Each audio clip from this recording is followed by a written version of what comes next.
Salut! Bon, il faut que je vous dise une chose, je préfère DC Comics à Marvel Comics.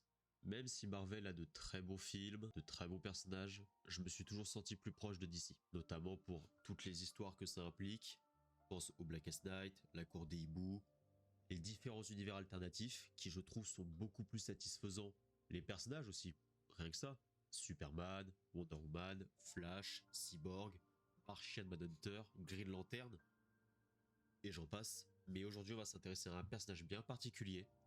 On va redessiner son look. On va tout refaire de A à Z. On va pas refaire son histoire, juste le look.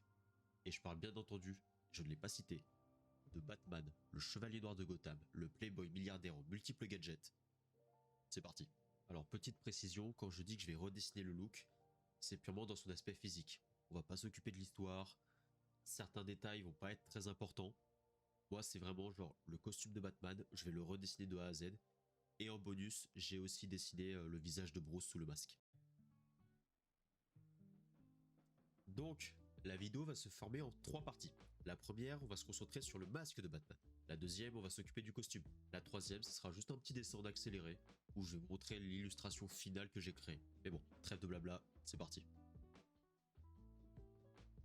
Pour son visage, j'ai choisi de lui donner un look beaucoup plus sombre que d'habitude. C'est-à-dire que sur le masque initial, on voyait quand même le bas de son visage. Là, j'ai décidé de le recouvrir entièrement. Pourquoi? Afin que son masque ne laisse transmettre aucune émotion, afin juste qu'il permette d'inspirer la crainte auprès des criminels de Gotham. Quant à son casque, qui entoure essentiellement ses oreilles et ses yeux, c'est à la fois un outil de protection pour ses yeux, mais aussi un outil technologique. Pourquoi? Parce qu'il va permettre de communiquer avec Alfred, Barbara, appeler la Batmobile, et ainsi de suite.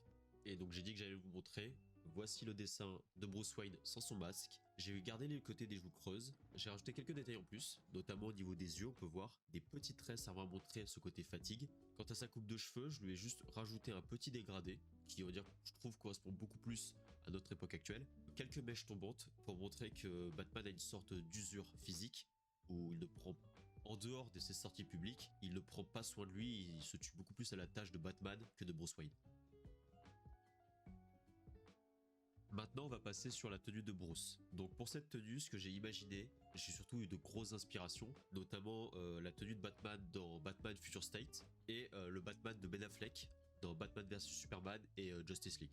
Pour sa tenue, j'ai imaginé quelque chose qui se permette d'être assez mobile. C'est-à-dire que lorsque Batman est engagé dans un combat, faire en sorte à ce que chaque mouvement ne puisse pas le gêner.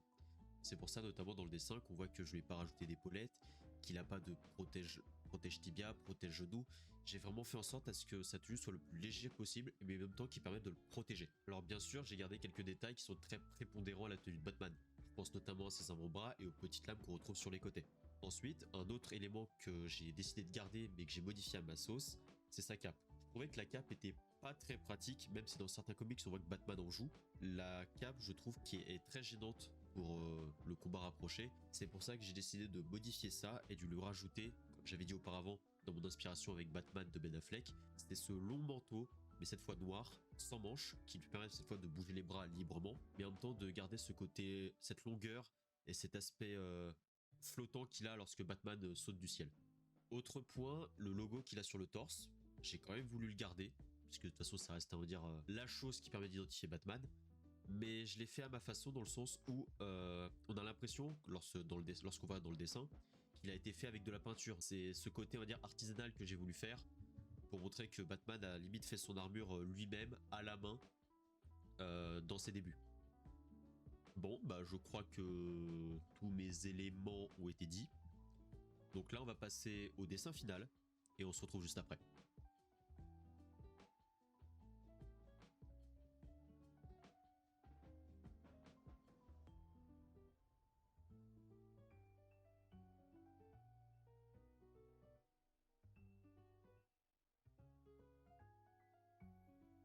Donc voilà, le dessin est fini.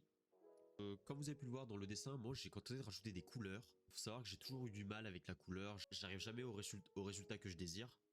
Donc c'est pour ça que je préfère rester à ma sauce et vraiment rester dans quelque chose où je suis totalement en plein confort, le noir et blanc. Donc là, dans la mise en scène que j'ai fait, j'ai mis un Batman, on va dire, qui est situé en hauteur dans la ville de Gotham, situé sur un balcon, ou peut-être même le toit d'un bâtiment, en train de guetter l'horizon, de regarder, voir si le crime est en train d'être commis. Non, après si, j'ai voulu rajouter aussi les détails des chauves-souris pour... Forcément, c'est un élément qui est prépondérant dans l'univers de Batman. Notamment, on le voit dans le trailer de The Flash ou avec le Batman de Michael Keaton. Où on voit beaucoup de chauves-souris qui apparaissent dans la Batcave. Ensuite, j'ai aussi rajouté des bâtiments que j'ai vraiment stylisés où j'ai mis entièrement en noir pour quand même donner un peu de vie au dessin. Et voilà, je crois que j'ai tout dit. Donc si vous avez apprécié cette vidéo, n'hésitez pas à liker, partager et vous abonner.